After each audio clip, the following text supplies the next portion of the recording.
What's up, HyperFast Nation? On this episode of the show, I sat down with an entrepreneur, salesperson, and now business coach who's helped out anyone and everyone from real estate agents to business owners. Welcome to the show, Josh Kilby.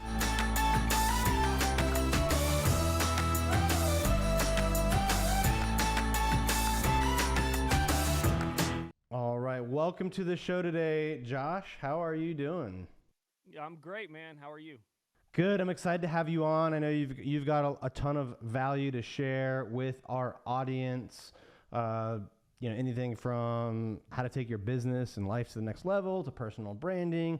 Why don't you start off though by giving our listeners and viewers today a quick background on who you are and how you got to this point in your life?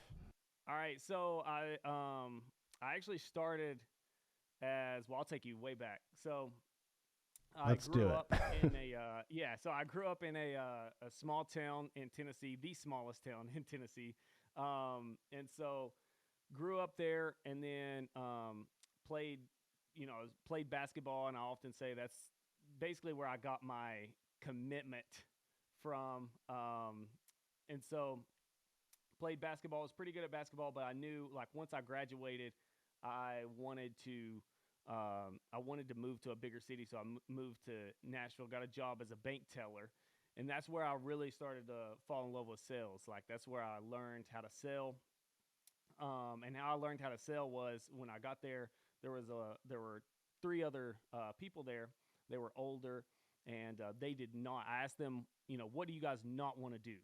Like what's one thing that you do on your day to day that you don't like doing? And they said, we don't like selling. We don't like getting people to open accounts and whatever. So I knew, okay, that's what I'm gonna do. And so I just started like really getting focused on getting people to open accounts, and I realized that sales is not really selling someone something. Sales is just problem solving. So I would ask the right questions, and see what kind of problems that the clients were having, or the people that would come in, the customers. And then so I was able to take the bank up to like, I think is like number two um, in the our region or whatever, and it was very last when I started. So I realized, like, hey, sales is nothing to be afraid of. It's actually something you can, I was like, man, I'm changing people's lives to do this. I'm bettering their lives. And so then I was like, okay, well, I want to start getting paid even more, for sales. And so I Googled one day, like how to make a lot of money in sales, and real estate popped up. So from then, I've always been a very much like I said, committed or action taker. So I immediately started. I went and got my real estate license like that week, or I started the courses. So, I started the process of getting licensed, got licensed. Started out in real estate. The first 3 months was not good. Didn't sell one house because I didn't know anyone, and That's I met a normal guy. though, right? Like you shouldn't. Yeah. Most agents aren't going to close a deal in the first 90 days. It just doesn't happen a lot. Right. Yes. Yeah. So definitely normal. But for me, like I had, I was like, okay, I had no business. Mm-hmm. Yep. And so I was door knocking, calling, all that good stuff.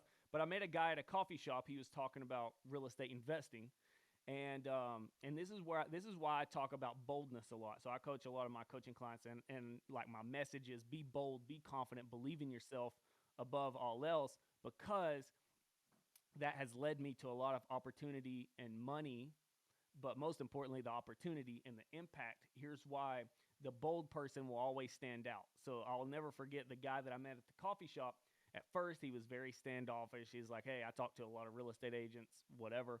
But by the end, the persistence, I just kept on adding value, of not really knowledge, but just showing him the persistence and the work ethic that I was willing to put in.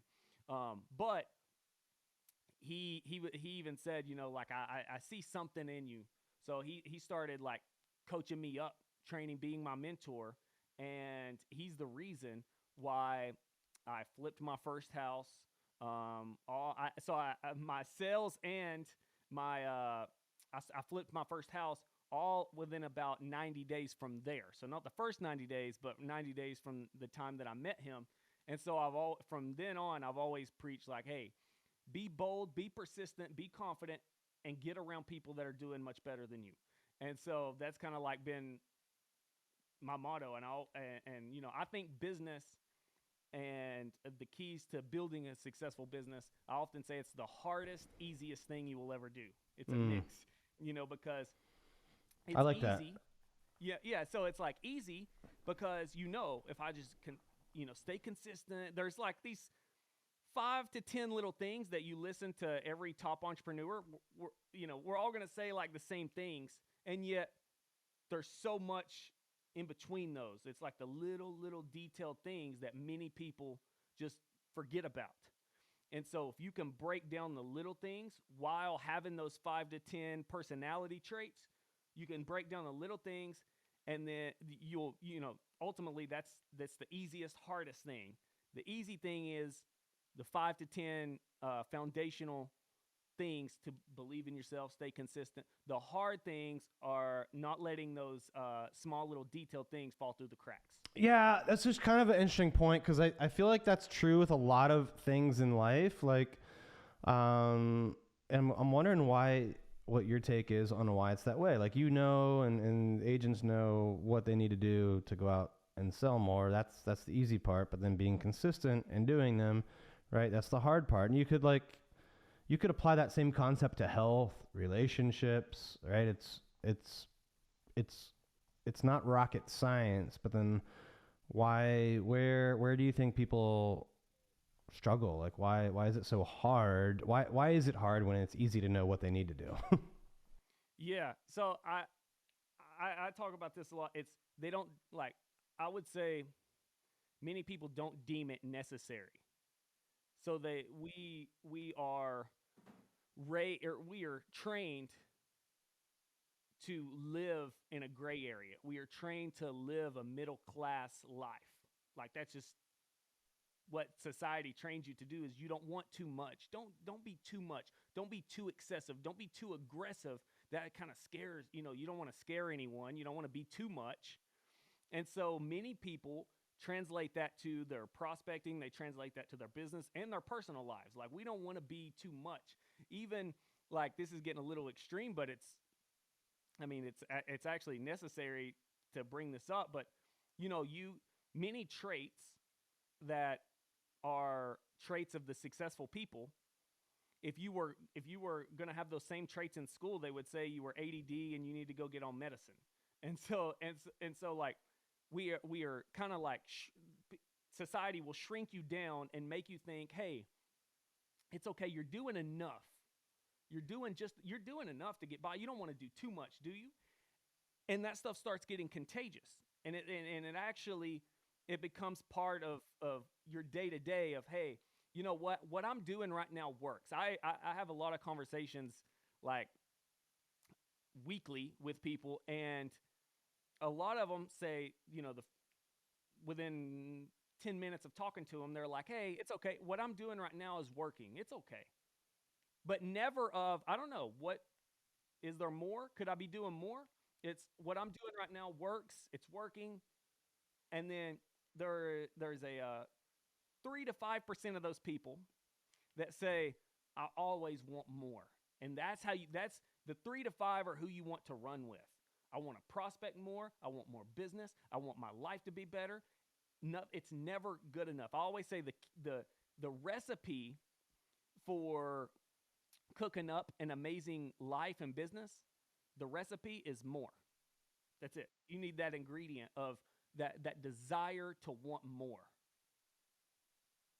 I like that. Do you think how do you think you get that? Do you think it's people just have that, or they don't? Or, I've kind of thought there's all sorts of different trainings and programs and broker setups for real estate agents, team setups, and I kind of think no matter what is designed or presented, people have like a financial thermostat, and they're gonna do deals, increase their business based on that thermostat. Like, Like they're not going to really stray too far above or below it, no matter what they say they want. That's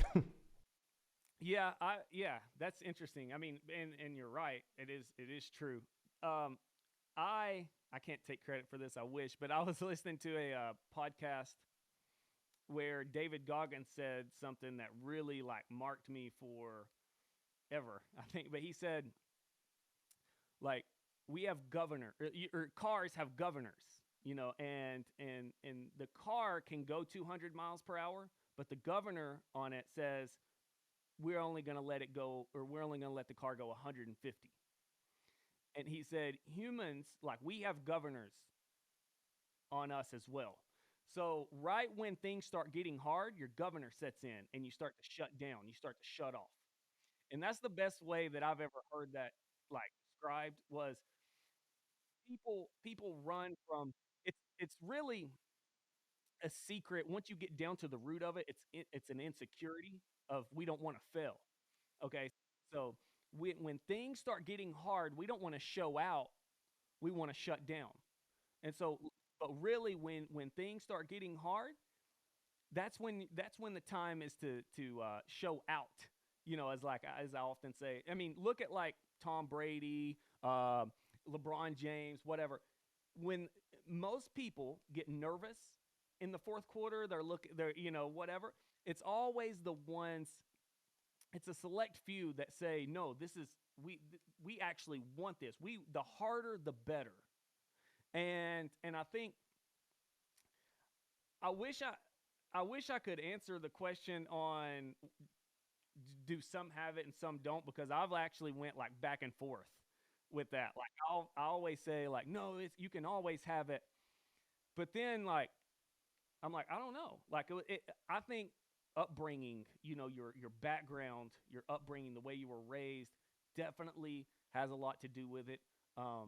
If you were raised to be silent, like don't speak until you've been called, you're kind of real silent. And when you're silent, you don't want to talk a lot and whatever. And then the others who have like me, my dad never was around. He left us when we were little. And when I was a little kid, he left. So it always made me like, I'm going to show him what he missed out on. And so everything that I've ever done in my life, I've been very obsessive about it. I mean, and it's been costly.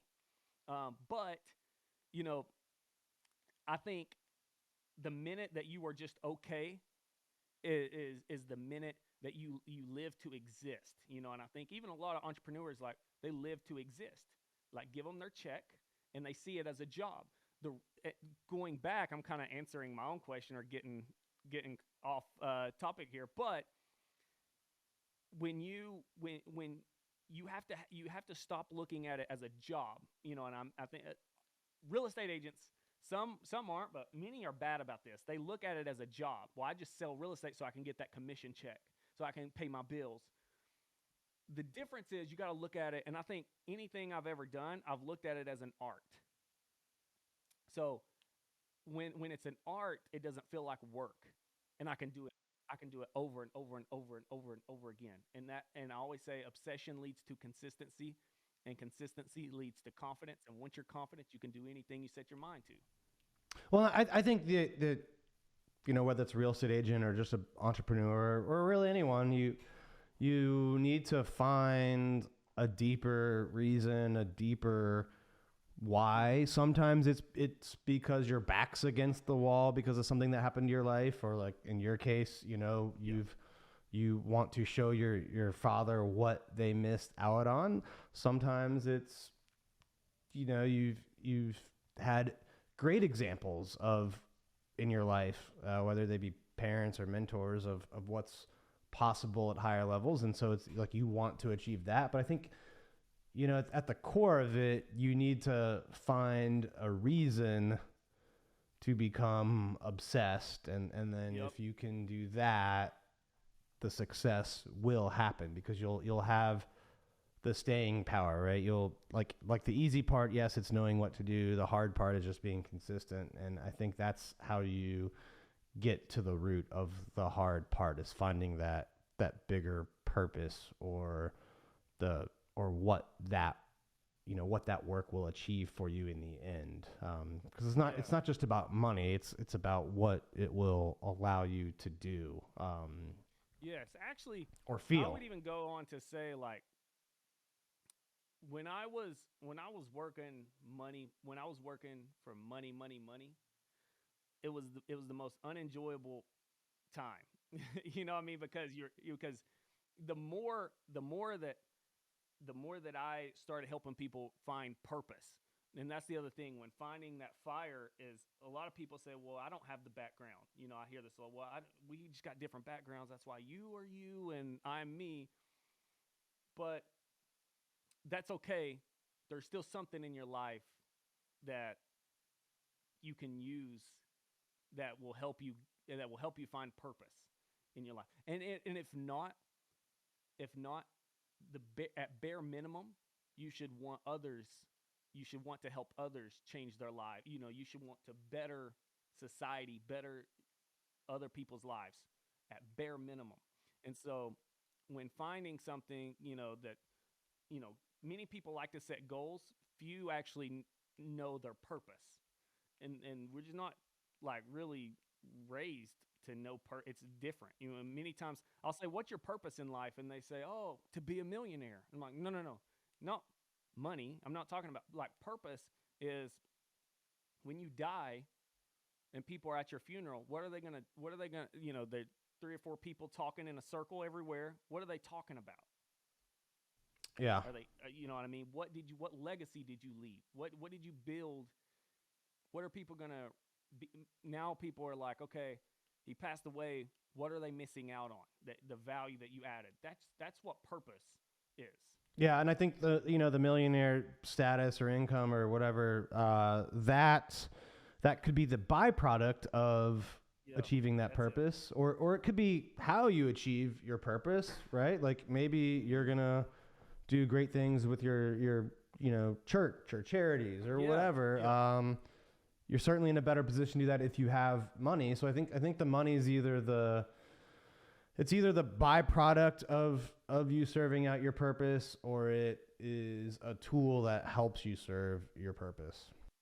Certainly leads you to more resources. Correct. So uh, I think for me, it just the more mature, the less I use money for marketing. That's what I really want to get at. Like that's I think that's what I just now realized that here on like right now. I'm just realizing that as I'm talking about it, but that's what it is. It's less money for marketing, using it as a marketing or as to build my brand. And I can say I've been guilty, like at some point, of using money as a marketing, like, oh, um sold this amount, done this, done that, like where what I use for marketing now is the live, like other people's testimonials of lives I've been able to better. And that's much more fulfilling to me. Yeah, that's a great point to bring up, and I think we're seeing more of that in general in today's the kind of top brands and salespeople that you see out there. I think maybe 5-6 years ago, you saw a lot of that kind of marketing where it was about the results on the money, and um, I think COVID maybe made people take a shift on that and just being locked down and pandemic. I certainly saw less of it, so it's refreshing to hear that. Let's talk about branding for a second. I know you're big on helping people really know and establish their brand, and what do you think is important as a salesperson or someone in real estate, when you kind of go out and uh, define and promote your brand? Like how does someone go about that? Your brand, your your brand is the most powerful part of your business other than you. So like it's not the houses you sell, it's not anything else. It's the story that you tell that connects people with you. That's your brand. Like it's what connects people with you. Your brand is a way to build or get eyes on you so that people can actually know you. And so, like, I see this a lot in real estate.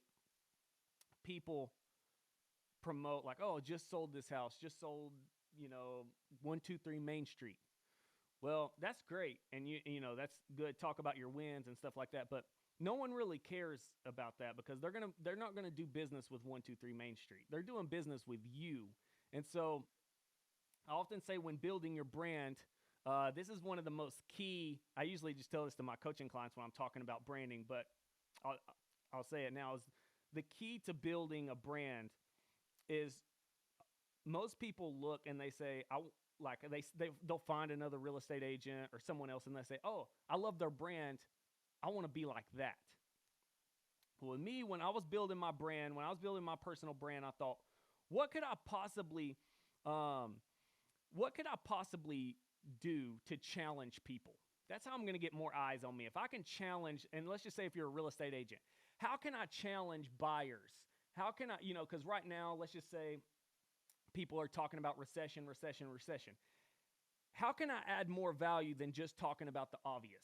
And being able to do more, always go above and beyond 100% of the time, is what's going to build and grow your brand.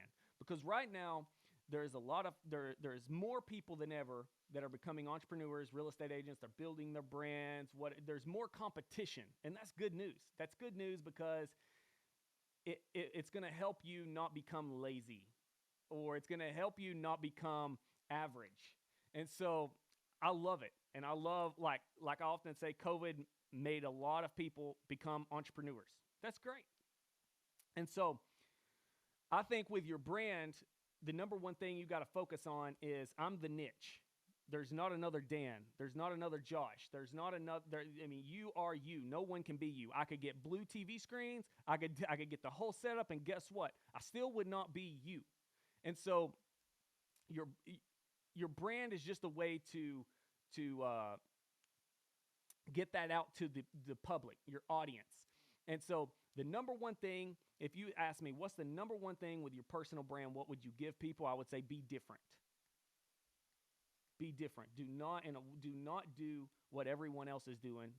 Just be different. So if I drop a video that says, hey, you should only buy with 3% interest rates, you should drop a video and say, no, this way. You have to challenge your audience. Be able to challenge your audience, but be different.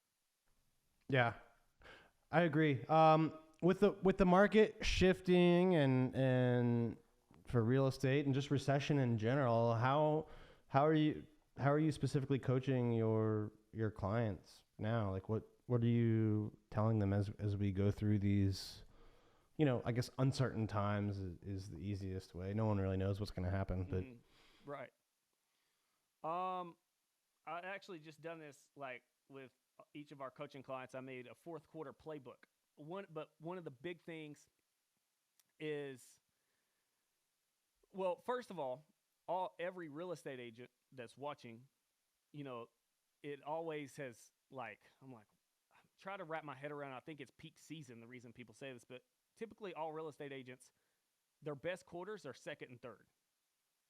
And yep, I often relate to my business and all my coaching clients' business as a sporting event. Okay, what's the best quarters you need to have in order to win the game? You hope 4 quarters, but let's just say you can only have 2 quarters. You want to have a strong first quarter, and you want to close out with a strong fourth quarter. So I never, like, when people are taking off, many real estate agents, I even know they go on vacations in November and December. That's the time to double down on your business. That's the time to have your best quarters yet, first and fourth. The point is, within that fourth quarter playbook, there's a very important question. What did you do in the first, second, and third quarter that did not work? And then I ask them, okay, what did you do that did work? And whatever worked is what you're going to put hyper focus on. And the thing that I create within all of my coaching clients is as I detach from dabbling. I help them detach from dabbling. Well, Dan has a cool show. He does podcasting. Maybe I should do a podcast now. Maybe, you know what? I seen this ad. Maybe I should do this now. And I think that's one of the most ineffective, unsuccessful things you can do is dabble in business. Find something that works, double down on it, and do it in a great market, in a bad market, in a normal market, in any market you do. If you master something, you got to become great. You become great at something, you're going to win no matter what market there is. I don't really put attention on marketing. I put attention on the fact of mastering your craft. Yeah, no, I love that. And I love the analogy too of like the first and the fourth quarter, because I think that's naturally when most real estate agents have the least amount of business. And, if you put in more work at the end of the year and the beginning of, the next year, like you're going to have the better spring, the better summer, like those busy times. And, a lot. So I think if you're less busy than you've been, this be like all business owners, right? Not or entrepreneurs, not just real estate agents. Like use that time to do exactly what you said. Like focus on the things that worked, do more of it. Maybe add some new things that you can experiment with. So, I love that analogy, particularly for real estate, because like, you know, your March, April, May, June business is going to be determined by the amount of work that you're putting in December through February. Yeah, and I would say too, like a lot, most people get in this cycle, especially like real estate agents. They get in a cycle because it's worked, and they've made a couple hundred grand for the last 20 years. Why change it? And so like once you can realize like the real elevation comes, the real level up comes when you master the psychology of this business, and you master the mind. When you master the mind, that's when your business starts to level up in more ways than money. When you master the mind, you can actually start accomplishing things. That's when you start finding purpose. I've worked with people that are 50 and up before, for in their 50s, and they find purpose just now, and it's because they become a deeper thinker, and so you got to think deeply about your life and your business, and the deeper you can think, I call it overthinking versus deep thinking. Many entrepreneurs overthink. They when you overthink, you train yourself to talk yourself out of something. Deep thinking goes straight to the root, and you can make that decision. Entrepreneurs have to become great decision makers. And when you overthink, what happens is you burn time. You need to shrink time from idea to execution. If you can shrink that time down from idea to execution, you have an idea, brand idea. I want to create this piece of content. The average person talks themselves or thinks about it so much until they talk themselves out of doing that. That one video could have made you a lot of money. I don't know, but maybe. Or you could have made like 10 videos in the time that you thought about it, and like one or two of them might have worked great, and the other eight no one watched, but who cares? Like, Exactly. yeah. Yeah, like I used to. I'll tell you something. Like I'll give you an actual like applicable or a real life story. Speaking of like podcasts and stuff, like I used to take a long time because I was busy or whatever. I would take a long time. So like when people like let's just say people would reach out and say, "Hey, be a guest on the podcast." I would take a long time to the point where they really didn't care to have me on anymore. You Right. know what I mean? Like, and so even today, like I have coaching calls, and I'm sure you do too. Like people are busy, whatever. We all are. But I had to think, man, like I still made that a priority because what I used to would have or what who I used to be was like, okay, is this podcast gonna make me, $1 million? No, whatever. But now I'm a deep thinker, and now I thought, no, no, no, integrity more. I don't think money, time, anything. I think integrity. I think example, being the example, setting the example, honoring your word. the most powerful thing you can do is keep your word. And so as a business owner too, if you want to really promote your brand, keep your word. Right. That's, and that has nothing to do with an Instagram grid, following, anything else. You are your brand. You keep your word to all of your clients. Guess what? You'll have a very impactful, you'll have a very opportunistic brand. And so that's the big thing, is just like, it's again, it goes back to that mental. People say like mindset is 70% of it. I literally think it's 90%. It's what gets you, it's what keeps you taking action. It's what keeps you excited. It's what keeps the fire lit inside of you. It's what keeps you challenged, empowered, encouraged. I think it's 90% of the battle. I agree. Well, Josh, this has been amazing. I always like to wrap up with a HyperFast round. If you are ready for some rapid fire Q&A here. Let's do it. All right. What's your biggest piece of advice to a new real estate agent? Fail fast. So do not worry about doing something to perfection.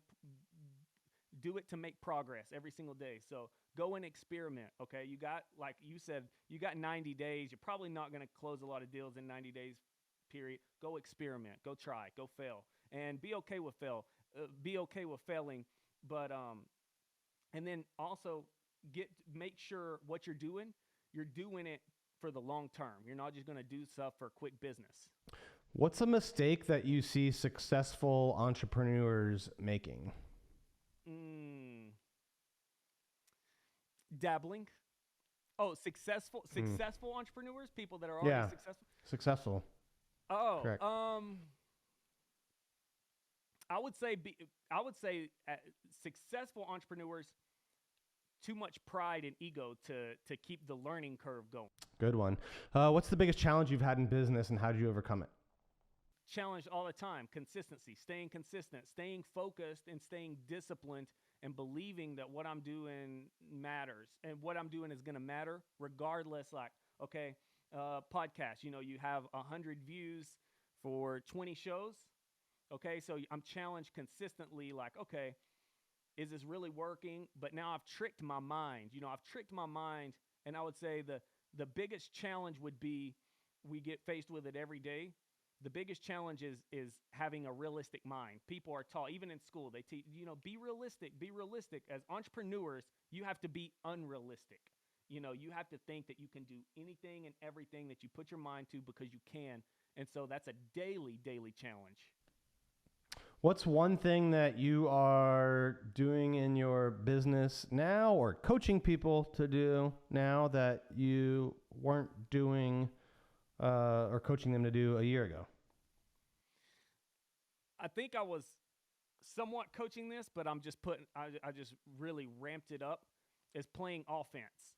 So in a great market, all entrepreneurs, no matter what you're selling, cars, houses, whatever, they got comfortable with playing defense, letting the leads come in. And if you really, really want to take your business to the highest level, you got to be an offensive player. At the end of the day, you can be really good at defense, and what's the score? It's going to be 0-0. An offensive player, you're scoring. You're going to make things happen. You're seeking opportunity, and your life is much better with a packed schedule. And when you play offense, you fill your schedule up real quickly. Awesome. Last one. Where do you see yourself 5 years from now? Books, more speaking engagements, more of what I'm doing right now. I want to 10 times it. I love. I have found my purpose in life that I will do for the rest of my life. This is my purpose. And a great way to decide if you're doing it as a job or purpose is, if the number one question that I want you to ask yourself is, would you do it for free? If you would do it for free, you're in your purpose.